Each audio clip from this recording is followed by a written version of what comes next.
신일의 뉴스 정면 승부 3부 순서, 2부 순서 시작합니다.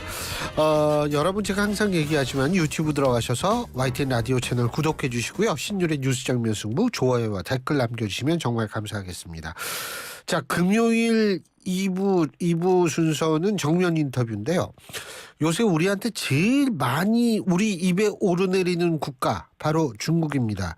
그리고 그 중국 발언에 중국과 관련한 얘기들 속에서 중심에 있는 인물 중에 한 사람이 바로 싱하이밍 주한 중국 대사인데요. 중국의 패배에 베팅하는 거는 앞으로 반드시 후회하게 될 것이다. 이런 얘기를 했죠. 이런 얘기 듣고 가만히 있을 수는 없지만 어쨌든 한중 관계 급격히 얼어붙고 있습니다. 자, 관련해서 중국 전문가 연결해서 입장 들어보겠습니다.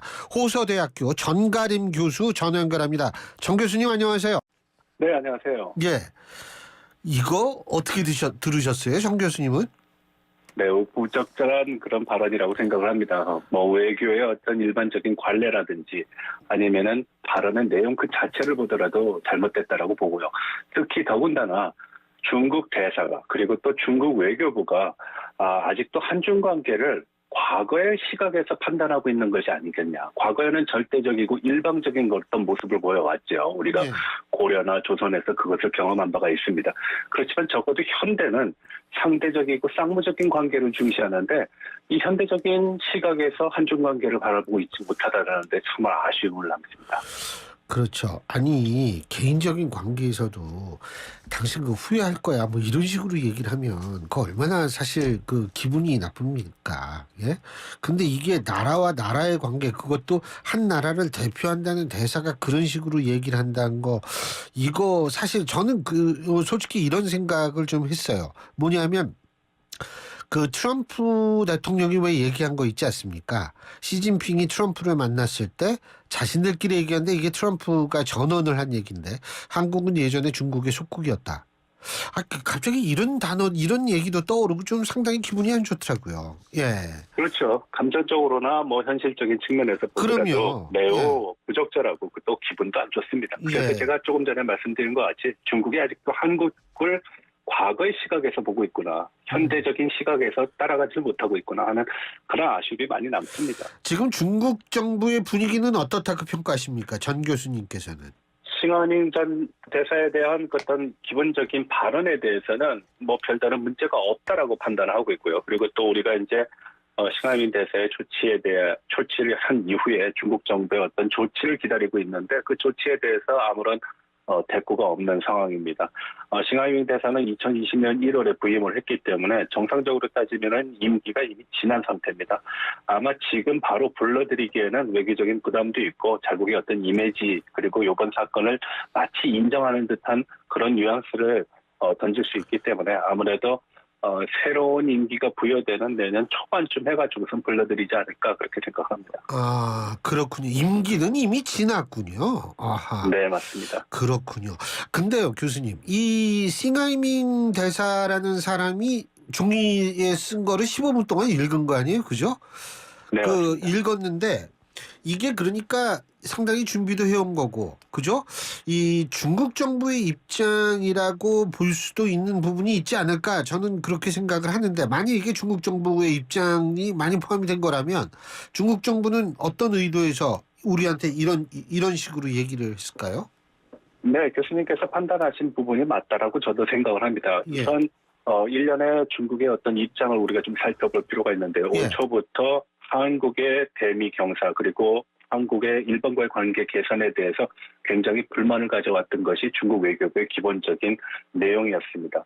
그리고 난 다음에 4월 달에 국장급 회의가 있었는데 그 국장급 회의에서도 노골적으로 사불가, 그러니까 중국의 대만 문제를 언급하는 한국에 대해서는 협력이 불가하다. 그리고 한국의 대일, 대미, 일변도 외교 정책에 대해서 협력이 불가하다. 그리고 시진핑과 같은 고위급 인사의 방한 역시 불가하다. 그리고 한반도에 있어서의 한국의 주도권 행사에 협조하지 않는다라는 그런 내용을 밝히고 난 다음에 싱하이밍 대사의 이런 발언이 나왔다라는 걸 보면은 싱하이밍 대사의 개인적인 발언이라고 생각하지 않고 전반적인 외교부의 훈령이라든지 외교부의 입장을 드러낸 것이다라고 봅니다. 특히 일반적으로 외교관은 자기가 할 수 있는 얘기가 극히 제한되어 있습니다. 그렇게 공개적이고 그리고 정식적인 입장에서 보게 되면은 싱하이밍 대사의 발언은 굉장히 준비된 것이고 그것은 본국의 훈령에 따라서 지시된 것이다. 아니면은 본인이 그렇게 번역을 해서 보고를 한 것이다. 그리고 그것에 대해서 외교부가 비준을 한 후에 발언이 된 것이다라고 봅니다. 그렇죠. 그러니까 이게 이런 사건이 터진 이유는 이미 다 준비를 하고 있다가 이제 이걸 터뜨린 거 아니겠어요? 그죠? 네, 맞습니다. 그러니까 면밀한 준비를. 그러니까 제가 좀 안타깝게 생각하는 게 민주당 측이 이제 두 사람의 만남을 조율할 때 어떤 의제를 할 것인가 SBS 단독 보도입니다. 그랬을 때 뭐 저쪽에서 그냥 편하게 와서 밥 먹자 이런 식으로 했다라는 거거든요. 예, 그러니까 민주당도 분명히 모르긴 몰랐을 거예요. 알았으면은 유튜브로 생중계를 하지 않았겠죠. 예. 그런데 어쨌든 문제가 커진 이유가 이재명 대표가 좀 처신에 문제가 있다라는 지적도 있지 않습니까? 교수님께서는 어떻게 평가하십니까? 네, 지금 더불어민주당에서는 이재명 대표가 외교를 굉장히 잘한다라고 얘기를 하고 있는데 기본적인 생각에 의하면은 제 생각을 말씀드리면 외교를 잘 못하고 있다. 그리고 굉장히 미숙하다라고 봅니다. 외교에는 일반적으로 프로토콜이라 그래가지고선 1분 1초에 진행될 내용 그리고 상황에 대해서 모두 면밀하게 검토를 한 후에 양자 간의 합의에 의해서 진행을 하게 됩니다. 어느 일방이 단독적인 주장이라든지 그리고 단독적인 어떤 행위를 용인하지 않는 것이 일반적인 외교 형태입니다. 근데 이번에 싱하이밍 대사의 발언 과정에서 제1야당 그리고 국내 서열 8위라고 하는 분이 어떠한 대꾸도 하지 않고 거기에 대해서 마치 수긍한 듯한 그런 인상을 풍겼다라는 것은 상당히 좀 큰 문제가 아닐 수 없다라고 보고요. 두 번째로는 이러한 외교적인 관례조차도 기본적인 내용을 파악하지 못한 상태에서 그곳에서 그 얘기를 15분 동안 그냥 들었다라는 것 자체도 문제입니다. 그래서 중국의 어떤 외교적인 공세적인 태도에 그냥 놀아놨다. 참 아쉬운 부분이다라고 생각합니다. 예. 지금 또 하나 제가 이재명 대표의 그 발언 중에 여쭤보고 싶은 게 뭐냐면 이재명 대표가 왜 그런 얘기를 했지 않습니까? 대한민국은 하나의 중국 원칙을 적극 지지한다. 이 부분은 어떻게 평가하십니까? 그거는 크게 잘못 알고 계신 겁니다. 한중 관계가 이제 92년도부터 시작이 됐는데요. 수교 당시에 우리 수교 원문이 있습니다. 거기에 보게 되면은 일국 양제를 존중한다라고 표현되어 있습니다. 왜 이런 표현이 있느냐? 일국 양제를 인정을 한다라고 하면은 대만의 국제적인 위상이라든지 대만의 존재를 부인하는 것이 됩니다. 이것은 비단 우리뿐만 아니라 중국과 일본이 수교를 하는 과정에서도 일본은 중국의 대표성을 지내는 하나의 중국 원칙을 인정한다라는 표현을 쓰지 않고 지지한다, 혹은 이해한다, 혹은 그것을 인식하고 있다라는 표현을 썼다라는 걸 보게 되면은 우리가 지금 하나의 중국이라는 원칙을 굉장히 잘못 해석하고 있다라고 밝게 볼 수가 없습니다. 예. 근데 사실 일국 양제다라고 얘기를 했을 때는 이게 적용이 많이 되잖아요. 대만 명시가 안 됐을 경우에는 대만일 수도 있지만 홍콩도 있을 수 있고 마카오도 있을 수 있는 거 아닙니까? 일국 양제는 기본적으로 내용은 그렇습니다. 중국이 대표성을 지닌다라는 겁니다. 그렇기 때문에 그 대표성을 인정하기 때문에 유엔에서도 중국을 대표 국가라고 삼는 거죠. 그렇지만 중국은 대만을 지배한 적이 없고 점령한 적이 없습니다. 그렇기 때문에 대만의 존재 자체는 인정한다는 것입니다. 그래서 대만이 중국을 대표할 수는 없지만 대만의 그 존재 자체는 인정하기 때문에 대만을 중국의 복속 국가라고 보지도 않고요. 그리고 하나의 중국 원칙에 따라서도 대만을 중국의 일부분이라고 보지 않는 것이 국제적인 관례인데 지금 싱하이밍 대사가 얘기하는 기본적인 내용 혹은 중국 외교부에서 발표하는 기본적인 내용은 대만은 중국의 일부분이고 그것을 상대방 국가가 인정해달라는 것인데 지금까지 우리의 외교 관례는 그것을 인정한 바가 없습니다. 다만 존중한다라는 표현으로 대신하고 있습니다. 그러니까 지지와 존중은 사실 엄청 차이가 나잖아요. 네, 맞습니다. 그렇죠. 그 말씀이시군요.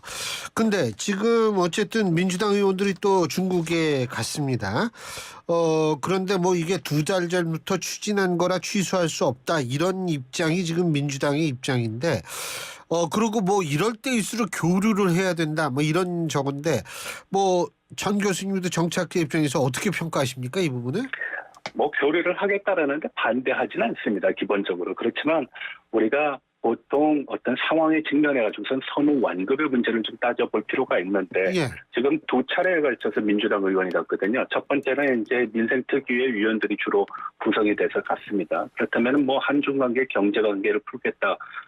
좋은 거라고 생각을 합니다. 그것이 시기적으로 썩 적절하다고는 판단하지 않습니다. 그렇지만 두 번째 오늘 7분이 가셨는데 그거는 좀 문제가 있다. 왜냐하면 그분의 일정 중에는 티벳을 방문하게 돼 있는데 티벳에 대한 중국 지도부의 어떤 인권 탄압이라든지 종교 탄압의 문제에 대해서 과연 그분들이 그런 문제를 거론할 수 있겠느냐 하는 거는 좀 의문스럽습니다.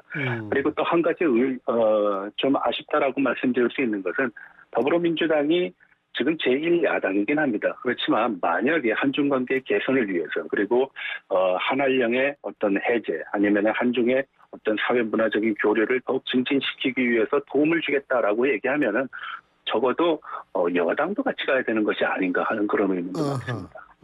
근데 뭐 여당도 가려고는 했는데 여당 의원들은 취소한 모양이에요. 예? 상황에 대한 파악의 어떤 인식 차이가 있었다고 봅니다. 그 지금 티벳 말씀하셨는데 교수님 그 티벳이 1950년에 중국이 무력으로 복속한 지역 맞죠? 네, 맞습니다. 그리고 약 100만 정도가 거기서 살해를 당했습니다. 100만 정도나 살해를 당했군요. 아이고 저런.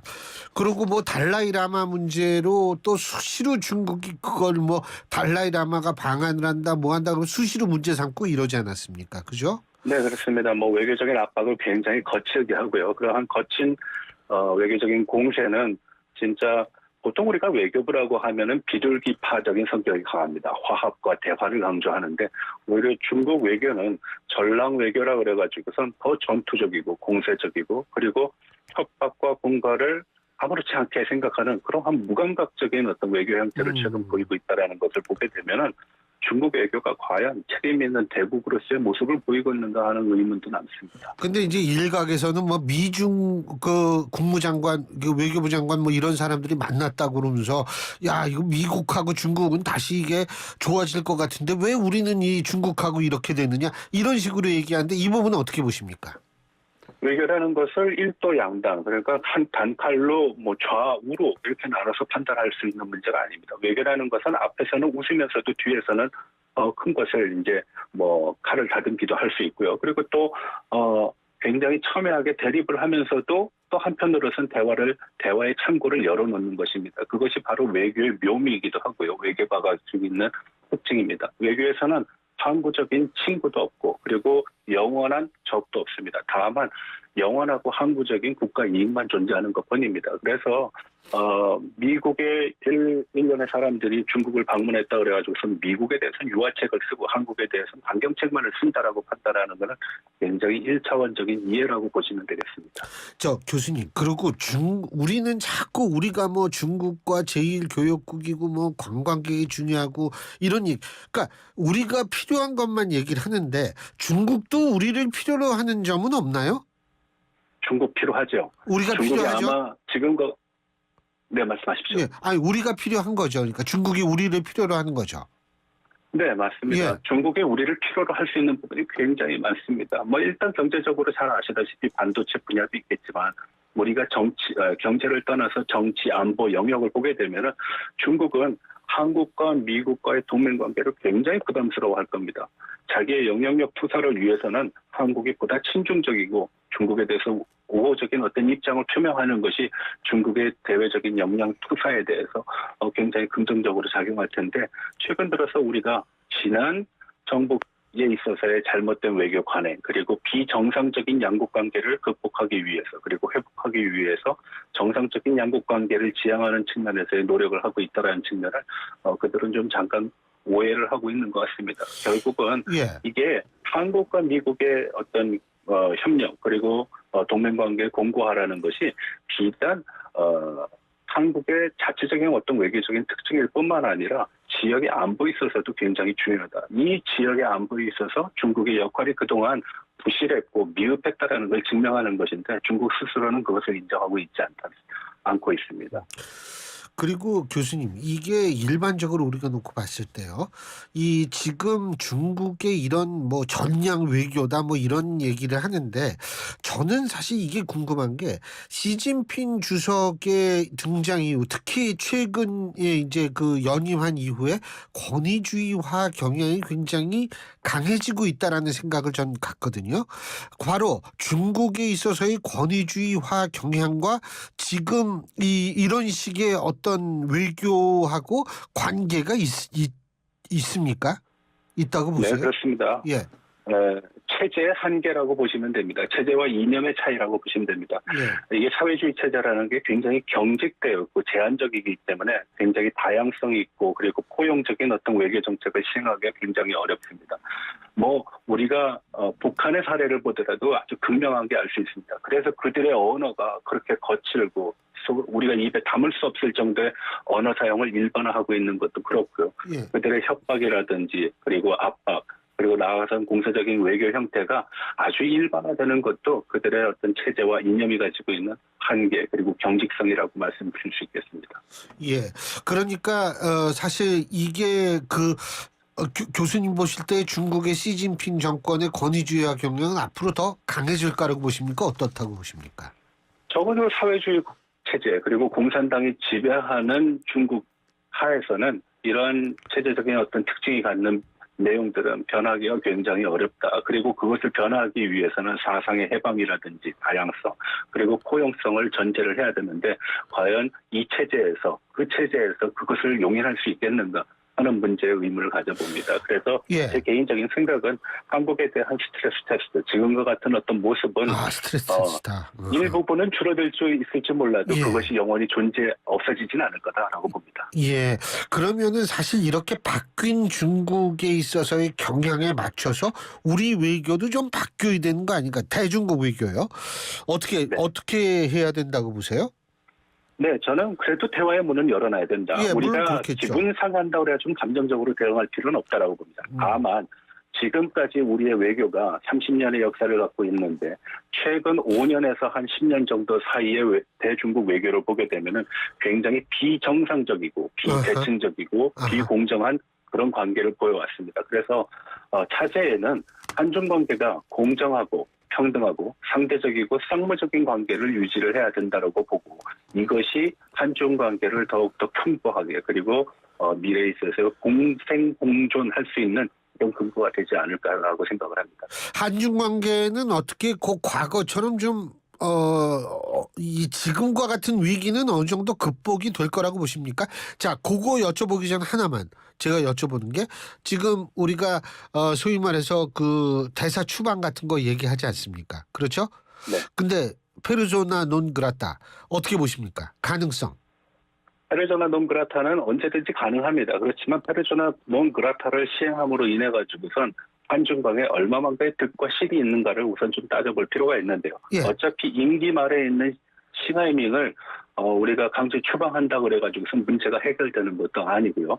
그렇다고 해가지고서 우리가 더 기분이 좋은 것도 아닙니다. 그래서 예. 저는 기본적인 생각은 페르소나 논 그라타를 적용하는 거는 지금은 필요 없다. 다만 중국이 앞으로 공정하고 앞서 말씀드린 상대적이고 쌍무적인 외교관계를 추구할 수 있도록 그것을 오히려 요구하는 것이 더 큰 미래 전략으로서 유용한 의미를 갖는다라고 봅니다. 지금 위기 수준이 조금 앞으로 가까운 장래에 이렇게 좀 수그러들겠죠? 네, 수그러들 거라고 저는 기대를 합니다. 다만 그래도 우리가 항상 중국의 어떤 공세적인 그리고 보복 그들이 보복이라는 것이 문화적으로 일반화되어 있기 때문에 그런 보복에 대해서도 일단은 심리적인 준비는 해야 된다. 그리고 거기에 대해서도 굉장히 의연하게 대처할 필요가 있다라고 생각합니다. 예. 제2의 요소수 사태 그리고 제2의 한한령 그거 배제할 수 없습니다. 요소수 사태 얘기하니까 지금 우리가 요소수를 어떻게 다변화했는지 제가 그건 잘 모르겠습니다만 그런 식으로 또 나올 수가 있다 이 말씀이시군요. 그러니까 지금 네, 그렇습니다. 예, 말씀하세요. 우리나라 원자재의 대중국 의존도 80% 이상 되는 거가 한 2,500개 정도 되고요. 그리고 90% 이상 되는 게 한 800여 개 됩니다. 그러니까 예. 쉽게 말씀을 드리면은 800개의 아주 치명적인 보복의 요소가 조건이 있다라고 볼 수 있고요. 그것으로 인해 가지고서 우리가 뭐 장기적으로는 그런 문제가 없겠지만 단기적으로 굉장히 좀 어려울 수도 있다. 제2의 요소수 사태를 우리가 우려하는 것도 그런 시각에서 출발을 하면은 조금 쉽게 이해를 할 수 있을 겁니다. 그러면 대비를 해야겠... 명심하셔야 됩니다. 예. 중국이 보복을 하게 되면은 중국만 이득을 얻는 것이 아니라 중국도 피해를 볼 수가 있다라는 점입니다. 어쨌든 우리도 대비를 해야겠네요. 그죠? 네, 맞습니다. 여러 가지 다양한 가능성에서. 잘 알겠습니다. 오늘 말씀 여기까지 듣겠습니다. 고맙습니다. 네, 고맙습니다.